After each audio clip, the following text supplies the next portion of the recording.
This is MJ. I'm an author, I'm an artist, I'm an analyzer. You can find all my work at mjmunoz.com. Welcome to my chapter 15 review of Peter Pan by J.M. Barrie. So, I have mixed feelings about this because we're almost at the end of the book and I kind of don't want it to stop. But I'm also okay with it stopping. We have to move on. We have to, get out of the story, get on to a new one, especially because Barrie didn't write any other ones. I guess there's other Peter Pan books. If you wanted to, you could go check those out, but I can't vouch for their quality. And, anyway, I'll have a bigger, more comprehensive discussion about the book in a few days from the publication of this when I do my book chat on Peter Pan. So here we go. I gotta say, it's kind of crazy to me how Peter Pan and the Lost Boys, and there's only, I think, 5 Lost Boys, so it's him and the other 2, or 1 plus 5 is 6, and then I guess, I don't know if John and Michael were fighting too, it's 7 boys. They were able to defeat 17 pirates, I guess including Hook, and 15 of them actually died. 2 of them got to shore. One of them, I can't remember who it was, but the other one was Smee, and it says at the end of the chapter that he hilariously, or dubiously, precariously, made a living for himself the rest of his days, saying that he was the only man that Captain Hook feared. Which is pretty funny because we have this whole thing about jobbing and how Hook, we learn to be afraid of him and we learn that he's a serious villain because these other guys were afraid of him or he stood up to Blackbeard or Barbecue or Long John Silver. Anyway, if you don't get the Barbecue Long John Silver thing, you should read Treasure Island because it's amazing. It's by Robert Louis Stevenson and Blackbeard. No, not Blackbeard. Long John Silver is called Barbecue in that, and he's also called the Sea Cook, which I didn't remember from the book, but there's a very good reason for it. Well, first of all, he's a cook on a ship, so that's why he's called the Sea Cook. But there's another very good reason why he's called Barbecue that I will not spoil for you. I kind of did an earlier chapter by chapter review, so you might want to gloss over that when you listen to it. But yeah, check out the book; it's great. It's a fantastic book.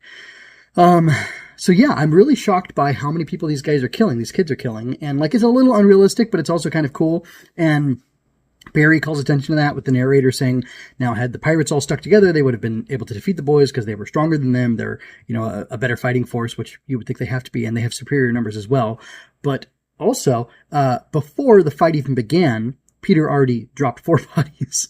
He killed 4 of the pirates. And I'm laughing because it's kind of preposterous, but also, we've talked about this, or I've talked about this as the book's been going on and I've been, discussing it, that, this book was written in 1903, 1902, whatever, published in 1904. There was also the play version of it, which I guess the play was kind of written before the book. I don't know the whole complicated history. I don't really care. I'm not going to look into it. But as things evolved, it just got kind of more and more violent. And, you have these kids who are now, Peter's been, supposedly killing people, and Indians have supposedly been killing Lost Boys over time. And, so now then in this chapter, he kills 4 of the pirates, very quickly, and, 2 of the Lost Boys, catch one of the guy's bodies. I guess the Lost Boys are loose and, not Mary. Wendy. Wendy is the one who is, tied to the mast. Yeah, it's really interesting. And then, the pirates think that there's a ghost in the ship somewhere because Peter goes in to get, what is he going to get? I don't know. He goes in to get weapons, or no, the keys that are shackling the boys because he wants to untie them and then let them loose so they can flee or fight or whatever. And then it turns into just this all-out brawl, and the pirates are scared that it's a ghost, and they think that there's a Jonah on the boat, which I love that biblical reference. That's very cool. Also, if you've seen Pirates of the Caribbean, Mr. Gibbs, is that his name? Whatever, the drunk guy, take what you can and get nothing back. That guy who's sleeping with the pigs. Anyway, he says in the very beginning of the movie that it's bad luck to have a woman on board, even a miniature one, talking about Elizabeth Swann. And he says that when she's 12 years old. And they say in this book that it's very bad luck to have a woman on board a pirate ship. Let me see if I can find that. Yeah, so here we go. The quote is, "No, lads, no, it's the girl. Never." So let me actually read the whole thing. So Jonah, if you don't know the biblical story of Jonah, first of all, it's a great story. Second of all, there's a lot of cool literary things that can be connected to it, and you should definitely check it out. But in the story of Jonah, he's responsible for God sending this terrible storm that's going to kill everybody on this ship. And he says, "Guys, it's me. I'm the reason. God's mad at me and throw me overboard." And they're like, "No, we're going to throw you over. No, throw me overboard. Trust me, you'll be fine." And they all throw him overboard, and the storm stops, and they praise the God of Israel, and they I don't know if they vow to or they actually make sacrifices on the boat, and Jonah goes off. That's when he gets swallowed by the whale. I believe the Hebrew actually says it's a large fish. So anyway, and that's what happens there. But like it's referenced in, Pinocchio and, other pop culture things and, older stories that have like this, deeper connection to mythology and stories that people would be familiar with, and people were familiar with stories from the Bible. So you can take a biblical story or a biblical reference and spin it a little bit for your own fiction, and it's pretty cool most of the time. So here we go. So this is Hook. Like the pirates are mad; they're about ready to mutiny Hook, and I believe this is him talking. Yes. Lads, he said, ready to cajole or strike as need be, but never quailing for an instant. I've thought of it. There's a Jonah on board. Aye, they snarled. A man with a hook. No, lads, no. It's the girl. Never was luck on a pirate ship with a woman aboard. We'll right the ship when she's gone. Some of them remembered that this had been a saying of Flint's. I don't know who Flint is. It's worth trying, they said doubtfully.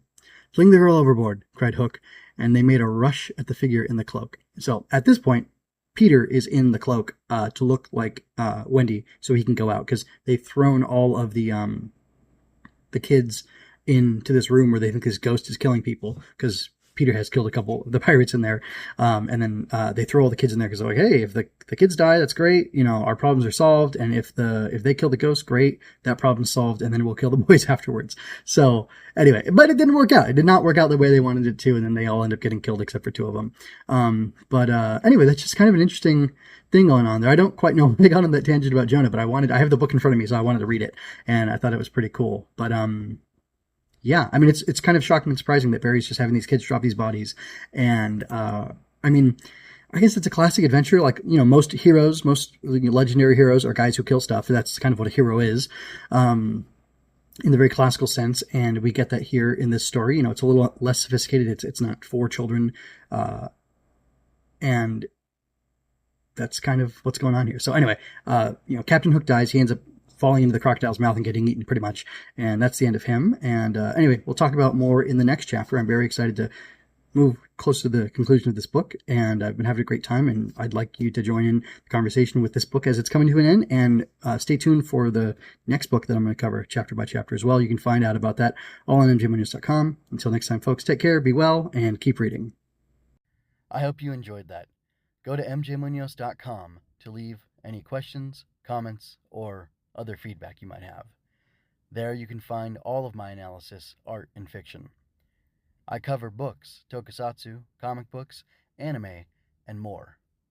Look around. You're sure to find something else that you'll enjoy as well. This has been a Story Over Everything production.